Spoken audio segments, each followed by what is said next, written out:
Good morning and welcome, everyone. Thank you for joining us this rainy Friday morning. Today, I have the pleasure of welcoming Ashley, who is a senior recruiter with Entrata.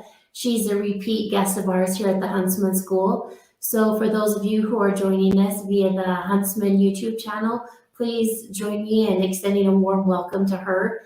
You can do that through the chat function. And then also through the chat, those of you listening via YouTube, please submit your questions during her presentation, and we'll take those at the end during our Q&A session. So without further ado, I'm going to share a brief bio of Ashley, and then I'll turn the time over to her. So Ashley is a senior recruiter at Entrata, a smart property management software company based in Lehi, Utah. Ashley received a bachelor's degree in professional sales from Weber State University and then fell into recruiting after graduation. She spent 5 years as the internship director for a retail brand in Sandy, Utah, and then joined Entrata in 2015 as their talent acquisition manager. She most recently transitioned to a senior recruiter and individual contributor to maintain a flexible work-life balance. She has experience recruiting for all areas of the organization, including high volume, entry level, operations, sales, marketing, and development engineering. Outside of work, Ashley loves spending time with her husband and her spunky 1-year-old daughter, running, fly fishing, and anything that involves food. Ashley, take it away. Thank you so much. Like she mentioned, I'm a repeat presenter at Utah State. One of my biggest regrets about my college experience is not going to Utah State. So for those of you that are in attendance, you've made an excellent choice. Utah State, we've got some great talent that's come out of there. You guys picked a really great location geographically, and I'm jealous. You made some good choices in that regard. In addition to that, I have loved my time recruiting at Utah State. I wish I could be there in person. For two reasons mainly. One, I'm a pacer. I like to move around and work the room, so to speak, and interact a little bit more. And for two, it's been pretty consistent that every time I've presented, I've been gifted a cooler full of Aggie ice cream. So I'm missing out on the ice cream. I don't care how cold it is outside. I'll drive to Logan for that stuff. So aside from being with you in person and getting that ice cream, I'm very grateful to be here, and thanks for joining. So I, like she mentioned in my bio, I won't tell you how old I am, but I've been in recruiting for quite a long time. I have seen pretty much every type of resume, thousands of resumes, letters of recommendations. I've built referral programs. So I'm really excited to talk today about the 3 R's, which is what this presentation is titled. And we're going to talk about recommendations, references, and referrals. So nothing super groundbreaking. I hope there's at least one little tip or trick or something new that you can learn from this. There's a lot when it comes to building networks and finding references, getting letters of recommendations. Things move really fast in recruiting. Things move really fast in the job market. So there's a million different ways to do things, and this for sure is not like the end all be all. These are just some ideas, hopefully, that will help you as you navigate. No matter where you're at in your career, which we'll talk about, but as you navigate building, building your portfolio and getting some connections in order to prepare you for when you finish your education and enter the job market. But whether you're a freshman or you're in your post-grad, it's never too late. It's never too early to start working on some of these things, and we'll talk about that. So with that, we'll jump right in. So just to give you a little bit of an idea of what we're going to talk about, we're going to talk about recommendations. We'll just define that really quick and talk about when and how to ask for those. And then we'll chat about references and how to draft your winning lineup. So making sure that the individuals that you've listed as references are, you feel confident in them giving you that recommendation. And then we'll chat about referrals, who you know within your networks, excuse me, and how to connect and how to build those connections as you look at opportunities and try and find, you know, ways to get your foot in the door at companies you want to work for. So starting with recommendations, there's a couple of different, I think, opinions or definitions, but ultimately the recommendation is a document that describes your qualities, your skills, and your attributes that can make you a successful candidate for a potential opportunity. So a document, meaning a letter, an email, a form submitted. I know there's a side recommendation that comes with LinkedIn. For those of you that have worked on building your networks through LinkedIn, you can get recommendations to post and keep with your profile there. Those are awesome.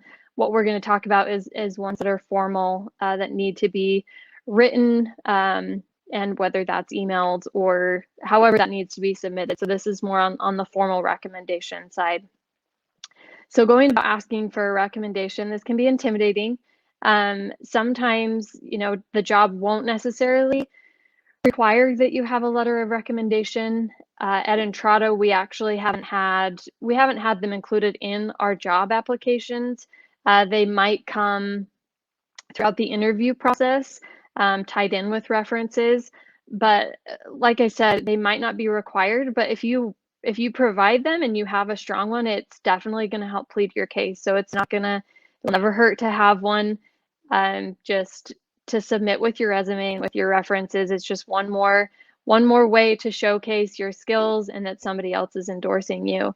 So making sure as you're applying, obviously, that you're reading the job description, and if it requires it, that you're submitting that with your resume and references. If it requires it, you don't want to get everything else prepared and then go to apply for a job, which for the most part, I think where things are moving so fast in the job market, where things are today, applications are pretty straightforward and simple, but you don't want something like this, because it can take a little bit of time to get a recommendation, a quality recommendation, I should say. You don't want that to hold you up and hinder your speed and timeline of getting that application submitted. So first thing, here's just a couple of tips with asking for a recommendation and kind of how to go about doing that. It can be intimidating to go back to a previous employer or finding someone within your network to ask for those recommendations. So make sure you're choosing the right employer. So you've identified a job you want to apply for, you know the skills that they're looking for, and you know where you're qualified in those areas. So looking back on your work history, make sure that you are choosing an employer that has seen you demonstrate those skills, that can speak to that honestly and thoroughly as far as how you would do in that position. So making sure that you're choosing an adequate employer from your work history to approach to request for that recommendation. Next is be polite. This is fairly straightforward. All of us, you know, when we're asking for something, you know, you're nice and sweet, like a kid asking their mom for a treat at the store. They're going to be nice and sweet and you know, smooth talk a little bit. Obviously being honest and genuine, but being polite. So whether you're approaching via email or if you're wanting to chat with them in person or on a call, those two other, if you're chatting in person or on a call, reach out to them and set up a specific time to talk. You don't want to catch them off guard. You want to make sure that you have enough time to have a conversation and be genuine and explain to them why you're asking them. And then, of course, being respectful of their time and setting up some time to specifically chat with them is always, you know, we like when people respect our time. So making sure, especially when you're asking for a favor, that you're able to be polite as you request. Once they've accepted and they're willing to provide that, make sure that you're providing specific details. So that covers everything from the position that you're applying for. Depending on when you worked for them, it might be beneficial to share your resume with them. And it never hurts to share, you know, some of the strengths that you feel you have for the position, as well as you know, maybe some of your weaknesses or areas that you could improve, is also helpful as well. Giving submission guidelines. This one is pretty crucial. So some some recommendation letters can be submitted with the job application. So they would provide it to you and then you could submit it with that. Others, depending on the organization, they might want it sent separately, whether that's via email or a formal printed letter. And there might be a certain time frame that they're accepting those on behalf of candidates. You want to make sure that you're the individual that's giving you the recommendation has those details so that they know that, you know, they're either held to a deadline or you don't want them, if they're willing, you want to make sure that they have the information they need to submit it on time and appropriately so that there's no snags. You don't want to have to go back and say, oh, you submitted it wrong. Could you go in and you know, redo it? Or you don't ever want to have to go back and do that. So making sure that that's communicated up front is a big point. And then of course follow up. And there's a couple of elements with this. Thank you notes are very, very, I think it's a very nice touch, but also very appropriate and I would say mandatory when you're asking for somebody to take time out of their day away from their day-to-day responsibilities to write a letter in your behalf. I think it's really beneficial and appropriate to make sure that you show appreciation for that recommendation. So whether that's even an email or you know, a card, a handwritten card. I love, maybe I'm a little old fashioned, but I love getting mail. So getting a card in the mail is like the best. So if that's something that, you know, you're interested in doing, that would go a long way.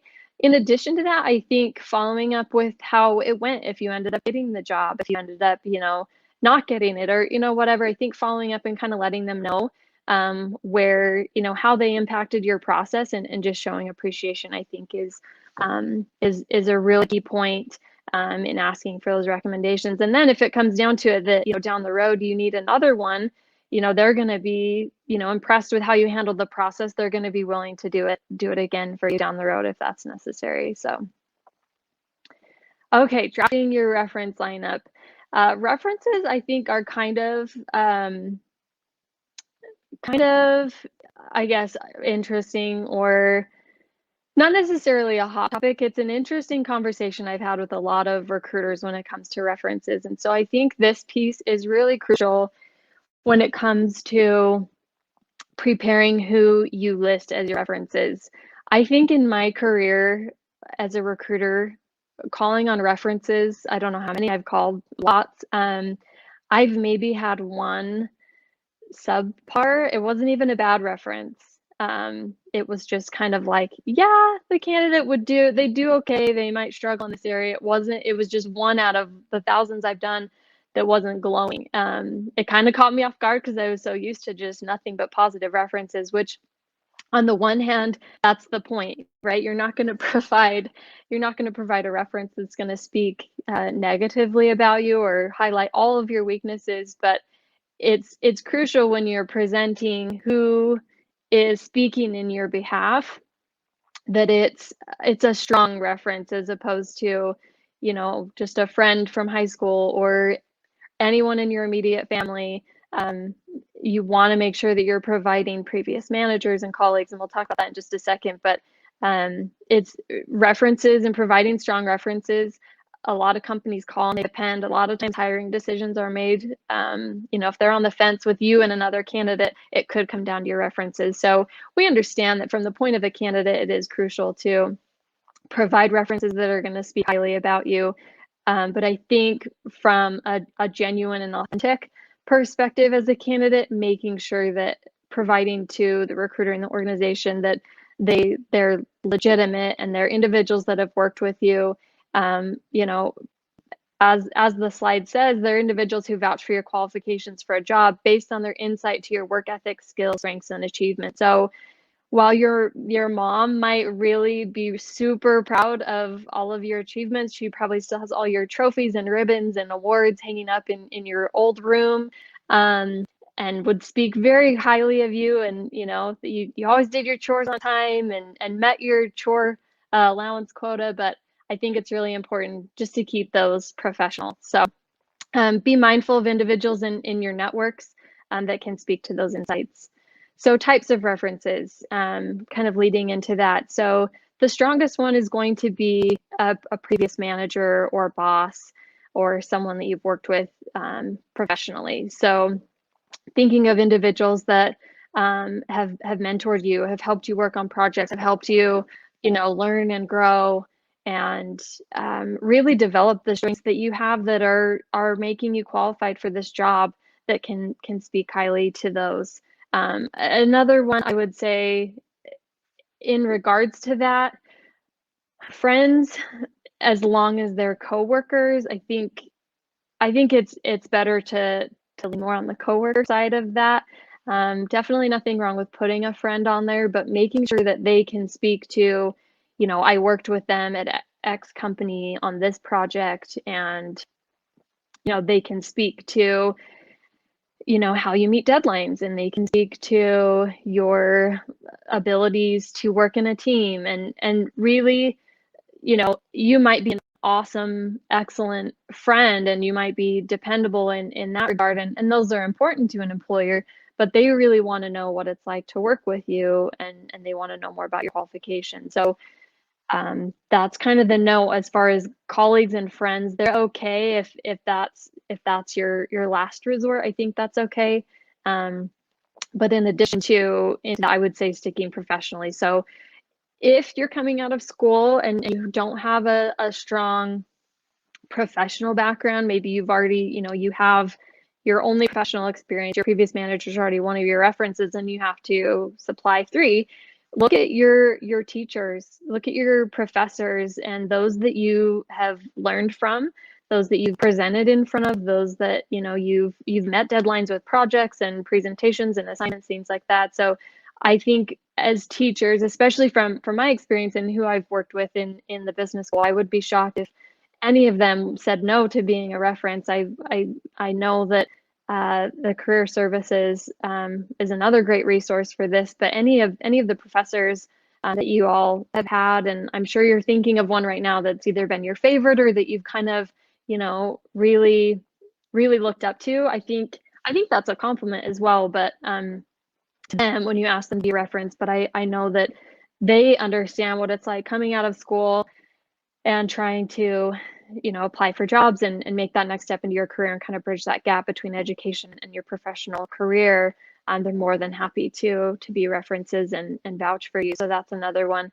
In addition to that, if you have, like a volunteer coordinator, if you have any volunteer work on your resume, putting someone that oversaw that project that can speak to, how you performed with that, your leadership skills, different types of work ethic that were involved in that, and things like that. So volunteer opportunities and people you worked with as volunteers is another really great one. And then lastly, like I said, bridging that gap can be kind of tricky coming out of school.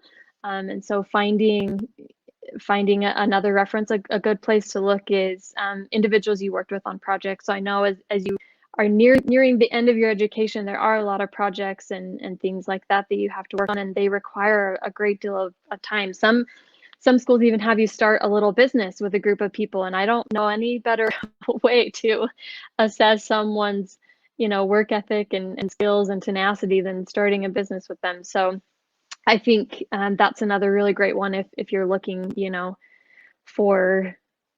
for that last and final one. Those are a couple of places that you can look for references. So choosing your references, I've kind of touched on this a little bit. It's just making sure that you're choosing ones that have worked with you, that have seen your work experience. They know how you work well in teams, things like that. So being mindful of the projects you worked on, the assignments you worked on, the deadlines you met, things like that, and how they apply to the job that you're applying for, and then choosing those references based on the experience you've had with those individuals. How to reach out. With these, I feel like email is pretty okay. With the recommendation, it's a little bit more formal.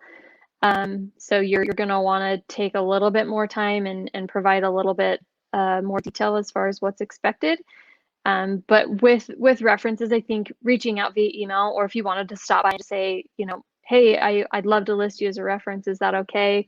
I think that's totally appropriate. And letting them know, I think, Prepping them is really important and really crucial. Letting them know that you've listed them as a reference. I've called plenty of references that were like, oh, I didn't know they listed me as a reference, and that can be a little bit shocking sometimes to be caught off guard as a reference. I don't know if any of you have experienced that, but if you can set that expectation that you've listed them as a reference, they're going to be drawing. They know someone's going to be contacting them to have a conversation about you.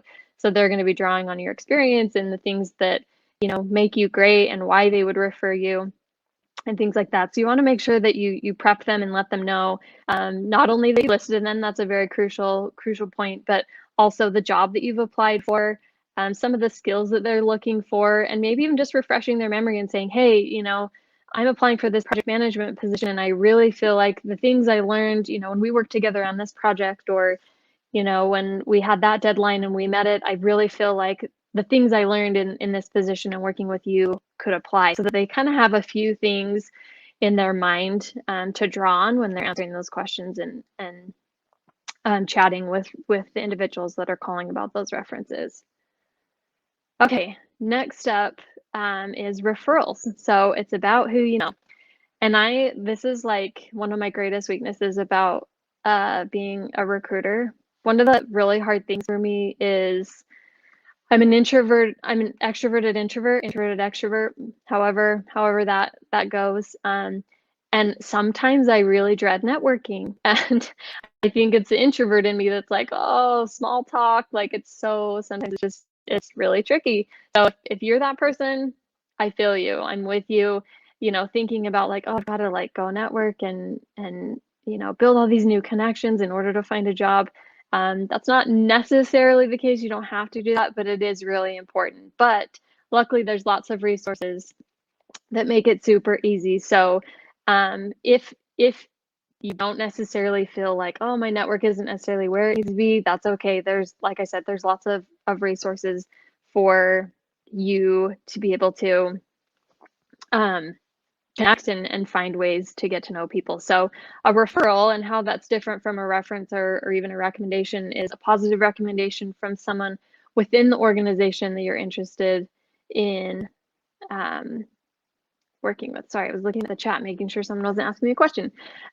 So someone that's already working in the organization, or within the opportunity that you're interested in joining, that's where that referral is coming from. So it's someone on the inside that you're trying to vouch for you as a good candidate. So historically, and this is the case at Entrata, employee referrals get hired faster and often prove to be a great way to discover talent. So at Entrata, we're right now, I think we're right around 35% of all of our new hires come from referrals. So we put a lot of stock. There's a lot of incentives. We incentivize our employees for finding referrals and people in their networks to come and work for us. And we've just found that when somebody starts a new position, if they know someone at the organization, they're more confident, they buy in quicker, they're more likely to stay longer. And this isn't the case, in every single hire. It's just based on the research. There's a lot of benefits to hiring referrals. So we put a lot of stock in it, and I know a lot of organizations do as well. And one thing that may prove that point is that a lot of organizations will, and we do this as well, we guarantee a first interview for referrals. So even if you just get that employee referral, it may be all you need to just get that first interview, and then of course sell yourself from there. You don't want to just rely solely on your referral. So one way to do this is starting to look at your LinkedIn connection. So if you don't have a LinkedIn, get one. It's really easy. I know it's another social media platform to manage, but as you start to begin your professional career, there's, aside from just the connections and networks, there's so much to learn, and there's just so many good resources and good content on LinkedIn. So if you haven't built one, I suggest building one. In addition to that, looking at your networks within your education, looking at previous companies you've worked for and coworkers that you've enjoyed working with, and talking to them, building those relationships, or extending and continuing to grow those relationships, and finding out, where they're working, different things like that, and really truly and genuinely establishing a relationship. Next thing I'd say is to target specific employers. So maybe some of you already know exactly where you want to work. Some of you might not. A good resource is looking at maybe the geographic area that you want. If you want to be in tech, if you want to be in hospitality, if you want to be in, looking at different industries and where those industries are growing, and then looking at the top organizations within that industry and targeting specific employers. So looking at who is either in recruiting or HR in those organizations, but then also, which I think this is, that's not my next one, looking at the position you might want, look at their careers page and see what types of roles they're hiring for, and really get a good idea of what they're offering and what they have to offer and provide, and then connecting with individuals in that position that are already working there and just reaching out and saying, hey, I would love to learn more about this position. I'd love to learn more about your organization. I have people reach out weekly, if not daily, just wanting to know more about Entrata and just making a connection at the company and what we look for and what our values are and what we're built on. And, then when it comes time for them to apply, me as a recruiter, I can say, oh, I've had a conversation, I've been connected with this individual since, I presented at Utah State a couple years ago, like they've stayed in touch and really, they're super interested. What do we have for them? And so even from a recruiting standpoint, being able to vouch for that candidate will go a long way. So it's as simple as just reaching out and saying, hey, I'd love more information. People love to talk about themselves. Recruiters love to talk about their organization, and oftentimes they've got positions to fill. So they love talking to candidates. So if you're interested in even just learning more, reaching out to recruiters is a great place to start. And then even from there saying, if there's somebody in marketing that would be willing to have a conversation, would you mind making a connection? 9 times out of 10, they're going to say, absolutely, we'll set up a call or a lunch or something like that. So targeting specific employers is a really, really key element to getting referrals and then just building those networks and those connections. And, it's kind of like at a career fair, you approach someone you don't know and you want to learn more about a company. There's nothing wrong with doing that on the side through LinkedIn, or if you know somebody that works at the company and you want them to connect you to a different department as well, that's also helpful. So joining professional organizations, there's so much on this one. A simple Google search, I'm sure working with career services would be able to connect you. Finding organizations can be really critical. So for example, we had a really tough position to fill a couple of months ago. We were looking for a director of procurement, and turns out there aren't a lot of those.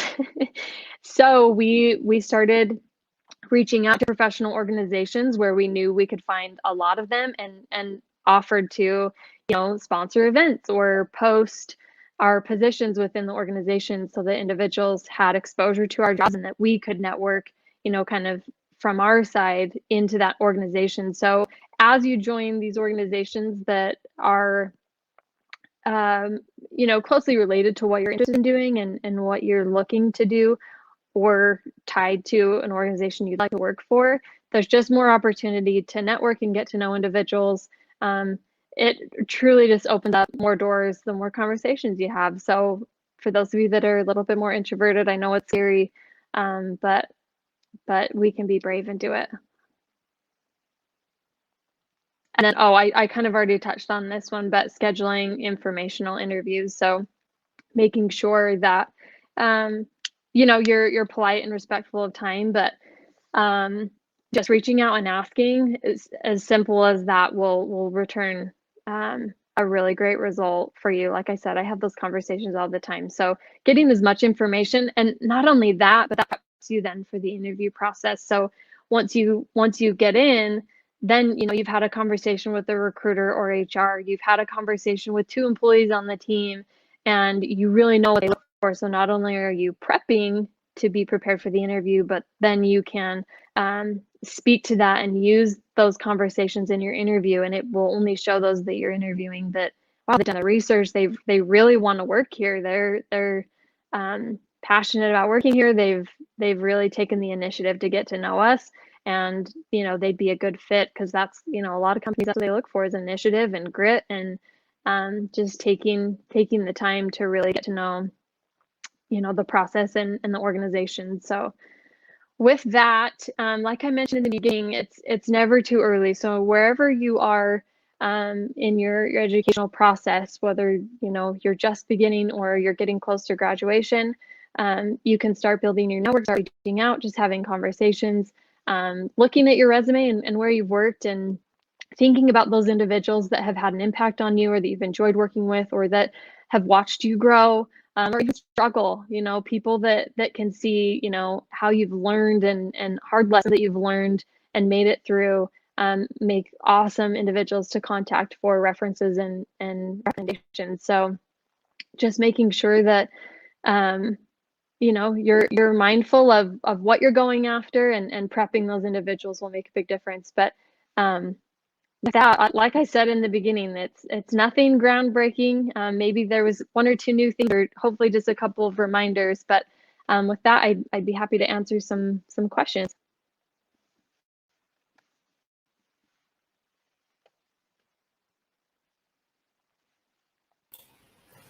Now I'm not on mute.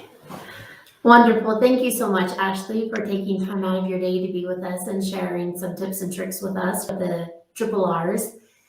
We do have some questions, and the first one is, what are some common mistakes you see people make regarding any of the three R's? Yeah, that's a great question. So I would say the first thing, honestly, that comes to mind is with references. Like I kind of mentioned when I was talking about it, it's a little bit of not necessarily a hot topic. I think it's maybe more of a frustration from a recruiter standpoint that, we're not only advocates for the organization we work for, but we're advocates for the candidate. We want the candidate to win. We want them to land that job. Like, that's the most gratifying thing about being a recruiter is, seeing them through across the line and getting them an offer and changing their life by getting them a great job. So, from our standpoint, when references come through, that it's, for us, we can call your neighbor, or like I said, in jest, your mom, or, I understand that a lot of people have worked for family businesses, but I think there's an element of credibility that comes with that. So making sure when you're listing references that they are either from previous organizations or, individuals you've worked with throughout your education or volunteering. And then if you absolutely need to list a friend, just make sure that they can speak to your professional work ethic and skills and things like that. Excellent. Great. Thank you. And the next question is, you did, of course, mention some of the strengths and the how-tos for either requesting a reference or referral or recommendation. Have there been any standout examples that have come to mind? As far as networking goes? Mm-hmm. I think for me, and maybe I'm a pretty simple person, but I've been doing this a long time. I think the biggest thing that stands out for me is just individuals that are not only going to take the initiative and be genuine about it. So reaching out, whether that's stopping by the office and just saying, hey, is someone here that I could either chat with right now, or set up a time, being mindful of time and respectful, set up a time to either go to lunch or just have a conversation, or reaching out via email or via LinkedIn, just saying, hey, like, here's where I'm at and here's where I want to be. Like, what information can you give me to get me there? And I think just really taking that initiative, especially right now in a job market that it's definitely a candidate's market. It's so hard to hire, not only just hire even entry level, but finding and hiring top talent is very, very tricky right now. And so I think making sure that the candidate is humble and they don't feel like they're owed this position just because they check these 5 boxes and they qualify for the position, that they're humble about it and saying, look, like, I have this experience and I think I could be a great asset, but I want to learn more. I want to know what you guys are looking for and how I can position myself. So ultimately it just comes down to being humble and taking that initiative in order to stand out and make that impact in a market that you probably could apply for 4 jobs and have 2 offers. So Yeah, I think for me that's one of the biggest standouts, but just I think being genuine and mindful of also who you're providing as references, and then being timely about it as well. I've had some, then maybe this goes back to the previous question, but I've had some candidates where I've had to follow up multiple times to get references or a recommendation, and that time is wasted and it makes it really hard. So I think being prepared as well and taking that initiative, I would say, to answer both questions now and the second question. But Yeah, excellent. Thank you. Yeah, I like that. Where being humble, but also proactive and letting them know that you're interested, right? I yeah, like that approach a lot. And you did answer one of the other questions. There was someone asking about tips for introverts, and I feel like you were good in providing ways to help those of us who feel that way kind of network. I don't know if there's anything else you'd want to share, but you did touch yeah, on that. yeah, no, it's so hard. And I think it's funny for me to say that because my job literally is to talk to people all day long. And so for me to say that part of me is an introvert, which I think is kind of developed over time. I was very, very social in high school, so I had to draw on, my social side when I'm at events and things like that. I think it truly comes down to your drive and how bad you want something. You've got to really decide, like, hey, I want this, what am I willing to do for it? And so if that's, being brave and getting out of my comfort zone, then I can do it. But there's ways to do it comfortably. LinkedIn is such a strong resource. I know we use it a ton as recruiters. I know a lot of professionals that use it. So being able to simply send an email and just say, hey, I'd love more information. There is not a lot of risk involved in that. Right. Some might not respond, and that's okay. Don't take it personal. But I think simply just setting up even a phone call just to ask a couple of questions, um, for me, that brings comfort in knowing, I don't have to like walk up to somebody and sell myself like right out of the get-go, which sometimes career fairs can even feel that way. Career fairs can be hard for individuals. I totally understand that. It's interesting being on the other side, both sides of the table. In that scenario. So I think even just keeping, look at where you're comfortable. If you're comfortable, mainly just finding a connection and having somebody vouch for you, explain that to them and just say, hey, like, I'm a little bit intimidated to reach out to HR or recruiting. Would you mind just providing an introduction via email and connecting me to a recruiter that you've worked with that would be willing to have a conversation? Or, is there a coworker on your team that the three of us could go to lunch in a totally like, non-formal way and just get to know. There's a couple of things that you can do. I mean, for me, food makes everything better. So if I need to show up with cookies or I need somebody for lunch, like that's my food is my love language. So if that makes it easier for any of you, that would be another tip, is just finding ways to really, to push yourself a little bit out of your comfort zone, but see what you are comfortable with and what you can work with in there, and then maybe start to push yourself beyond that. So hopefully that's helpful and answers that question. Yeah, absolutely. Fantastic. Great tips. And the next question is, how would you recommend students to follow up with somebody who hasn't responded yet to a request, whether it be for the formal recommendation or Yeah, with? no, that's a great question. I think depending on your timeline, and this is why it's never too early to start, because if you're wanting to apply for a job next week and you're looking at the application today and you need a letter of recommendation, you're going to want to give them a little bit longer, depending on where they're at, not only in their professional life, but personal life is very closely merged in the world we live in right now. A lot of people are working in their living rooms and their kids are running around, and so there's our lives are kind of meshed together. And so being very generous with time, um, I think it's okay to set an expectation of, of course, prepping them and saying, hey, I'm applying for this job, in a couple of weeks, or they want the recommendation in a couple of weeks. Here's the things that we need. Would you be willing? If they haven't responded, I would follow up maybe a couple days later and just say, hey, could we hop on a call, or could I give you a call, and chat about this? I'd love to pick your brain. If they don't, you could go as far as maybe, depending on how close you are with them. I've been grateful that I could text previous bosses and say, hey, just following up. If you can text, just send them a text.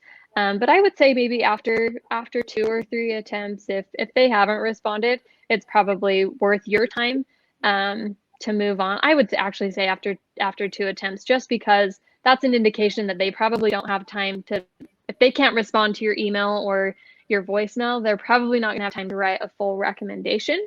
So that's why it's important not only to start early and get that, prepared ahead of time, but also to be mindful of getting that response from them, and being able to have a couple of backups in your quiver if you need to. Right. Excellent. Yeah. Great suggestions. Thank you so much. Excuse me. I just wanted to thank you again so much, Ashley, for taking time with us and taking time out of your day and your work schedule to share tips with us. And like you said, tips that we can use throughout our career. So it's not just kind of a one and done situation, right? Yeah, Absolutely. absolutely. Well, if there are any other questions, anyone that's watching, feel free to connect with me on LinkedIn, send me a message. Introverts, welcome. I'm happy to commiserate with you on some of these things. But yeah, please connect. And if you have questions about Entrata and want to learn more about our opportunities, please reach out anytime. Perfect. I have just two more things. Yeah. One, I was wondering if you would be willing to share your slides with us so that we can share them with our students. And then secondly, I wish that we could virtually share some Aggie ice cream with you. I know that that's a missed I'm tasting it opportunity. right now. It's delicious. Very good. Thank you so much again, Ashley. Thank you. Have a great Yeah, day. you too. Bye.